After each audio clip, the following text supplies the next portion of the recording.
राम राम भाइयों। आज हम बात करने वाले हैं डीजल के ऊपर, जो कि हम गाड़ी में डलवाने के बाद चलाने तो लगते हैं, लेकिन हमें ये पता नहीं है कि डीजल किस प्रोसेस से मैन्युफैक्चर होता है।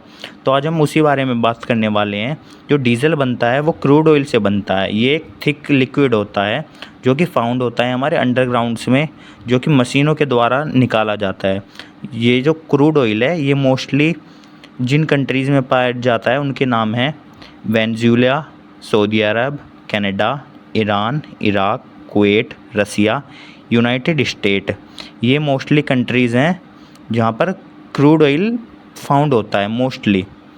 एंड जो क्रूड ऑयल हमारी इंडिया को एक्सपोर्ट करती हैं उन कंट्रीज़ के नाम हैं चाइना के अंदर जिंगलिंग है और डेलिन।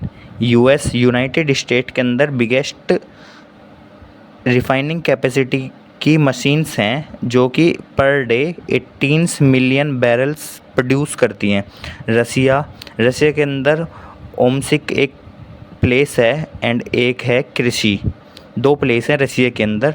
एंड सऊदी अरब के अंदर है जबेल एंड रस तुनार। 2 प्लेस हैं सऊदी अरब के अंदर भी, जो मोस्टली हमारी इंडिया को प्रोड्यूस करता है क्रूड ऑयल। उसका नाम है रसिया हमारी इंडिया को 35 to 40% प्रोड्यूस करता है।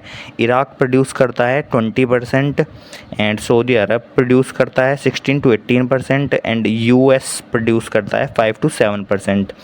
टोटल मिलाकर बनता है जो हमारे इंडिया में इंपोर्ट होता है क्रूड ऑयल 85% एंड 15% जो क्रूड ऑयल है वो हमारे इंडिया में प्रोड्यूस होता है जिन एरिया में, जैसे कि गुजरात, असम, राजस्थान एंड मुंबई के हाई बेसिन्स एरिया में जहाँ पर 40% तक प्रोड्यूस हो सकता है। तो डीजल मैन्युफैक्चरिंग के अंदर सबसे पहले प्रोसेस आती है फ्रैक्शनल डिस्टिलेशन। फ्रैक्शनल डिस्टिलेशन का मतलब है कि क्रूड ऑयल को 350 डिग्री सेल्सियस और 40 डिग्री सेल्सियस के बीच में उसे हीट कराना।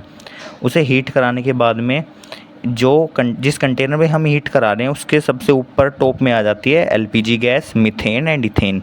एंड देन उसके बाद रहती है पेट्रोल रहता है। एंड देन उसके बाद डीजल जो कंडेंस्ड फॉर्म में होता है। एंड उसके सबसे नीचे होता है हैवी ऑयल होता है जो मेन हमारी गाड़ियों में यूज़ होता है, जो बिल्कुल प्योर होता है, उसे कहते हैं heavy oil.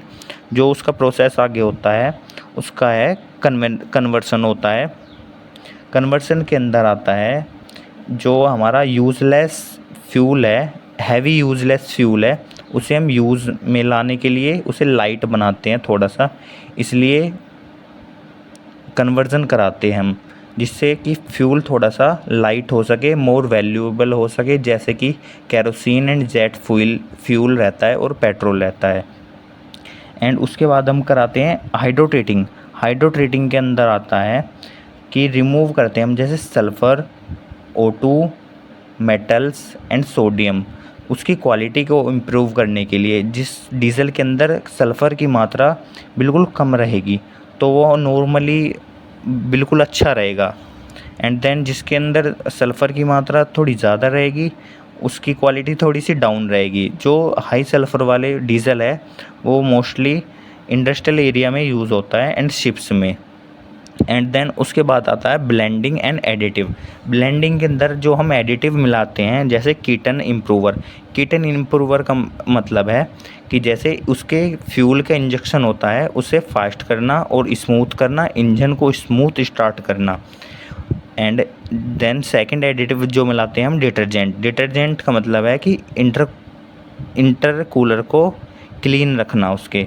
Then lubricant additive मिलाते हैं जिससे कि हमारा डीज़ल का फ्लो आराम से हो जाए। एंड एंटी फोमिंग एजेंट का मतलब है जिससे कि फोम कम बने एंड देन वेस्ट कम हो फ्यूल का हमारे। कोल्ड फ्लो इम्प्रूवर भी किया जाता है जिससे कि हमारा जो वाहन है या डीजल है वो जल्दी से जमे नहीं कोल्ड प्लेसेस पर, इसलिए हम उसमें कोल्ड फ्लो इम्प्रूवर भी मिलाते हैं। तो इतना सारा प्रोसेस होने के बाद हमारा एक डीज़ल तैयार होता है। आपको वीडियो कैसी लगी कमेंट करें, लाइक शेयर सब्सक्राइब करना ना भूलें। धन्यवाद।